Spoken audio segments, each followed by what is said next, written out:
सिद्धार्थनगर जिले की नगर पंचायत बिस्कोहर बाजार में नारी शक्ति वंदन कार्यक्रम का आयोजन किया गया। यहां मुख्य अतिथि के रूप में परिवहन मंत्री दयाशंकर सिंह को आना था। उनका कार्यक्रम 1:30 बजे से श्री राम मंदिर शिक्षक संस्थान बिस्कोहर में आयोजित था, लेकिन निर्धारित समय से करीब 5 घंटे देरी से आने की वजह से कार्यक्रम के आयोजक सतीश द्विवेदी द्वारा भाजपा सरकार की उपलब्धियों को गिनाते हुए कार्यक्रम का समापन करना पड़ा। करीब 6 बजे पहुंचे कार्यक्रम के मुख्य अतिथि परिवहन मंत्री दयाशंकर सिंह ने कहा कि सदन में महिलाओं के लिए जो बिल पास किया गया है वो महिलाओं के लिए काफी हितकर है। महिलाओं के विकास के लिए जो बिल पास किया गया है वो जन जन तक पहुंचे, जिससे सभी महिलाएं सशक्त होंगी।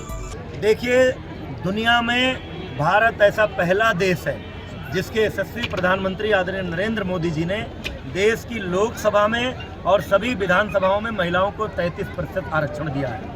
दुनिया की महिलाएं अपने अपने देशों में विधायिका में आरक्षण की मांग कर रही हैं, कहीं नहीं मिला।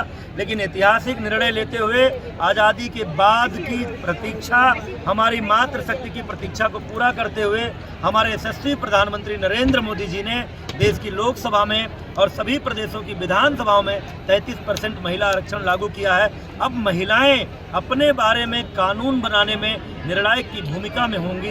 सांसद के रूप में, विधायक के रूप में उसी काम के लिए मोदी जी को आभार प्रकट करने के लिए, उस विधेयक के बारे में महिलाओं को अवगत कराने के लिए देश की सभी विधानसभाओं में भारतीय जनता पार्टी नारी शक्ति वंदन सम्मेलन कर रही है। उसी श्रृंखला में आज सिद्धार्थनगर के विधानसभा क्षेत्र इटवा में नारी शक्ति वंदन सम्मेलन का आयोजन था, जहां भारी संख्या में हजारों महिलाएं उमड़ी थीं आज, और सवेरे 11 बजे से लेकर के अभी तक वो बड़ी संख्या में बैठी थी। मैं आज ऋणी हूँ, मेरे जीवन में मेरा रोम रोम इटवा विधानसभा क्षेत्र की महिलाओं का कर्जदार हो गया।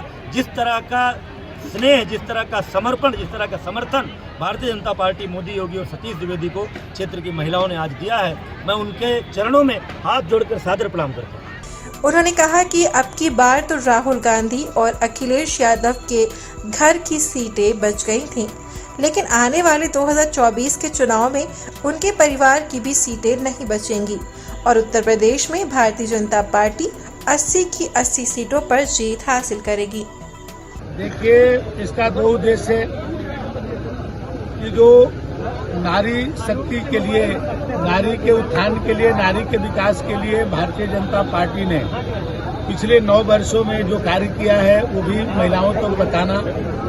आज सबसे बड़ा काम, आज संसद और विधानसभाओं में महिलाओं को प्रतिनिधित्व देने का जो बिल पास हुआ है, ये भी, इससे भी उनको अवगत कराना, और जो भी योजनाएं माननीय मोदी जी के और उत्तर प्रदेश के मुख्यमंत्री योगी जी द्वारा जो महिलाओं को विकास के लिए जो संचालित की गई है वो जन जन तक पहुंचे, सभी महिलाएं उससे अवगत हों और महिला सशक्त हों, क्योंकि भारतीय जनता पार्टी का मानना है कि महिला सशक्तिकरण से देश सुदृढ़ होगा।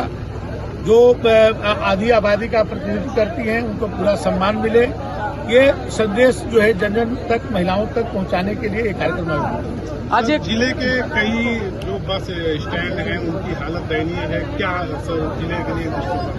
देखिए, ऐसे तो बहुत सारे हम लोग यहाँ जिले में पैसे अभी आवंटित किए हैं और नए भी कर रहे हैं। आज भी मैंने दोनों नगर पंचायत बिस्कोहर और इटावा के लिए माननीय मंत्री जी के, पूर्व मंत्री सतीश द्विवेदी जी के कहने पर दोनों जगह हम जो है बस, यदि डिपो की आवश्यकता होगी तो डिपो, बस स्टैंड की आवश्यकता होगी तो बस स्टैंड, जो जमीन को उपलब्धता करा करके जितनी उपलब्ध हो जाएगी बहुत जल्द लखनऊ जाते ही इसके एस्टीमेट हम मंगा लेंगे।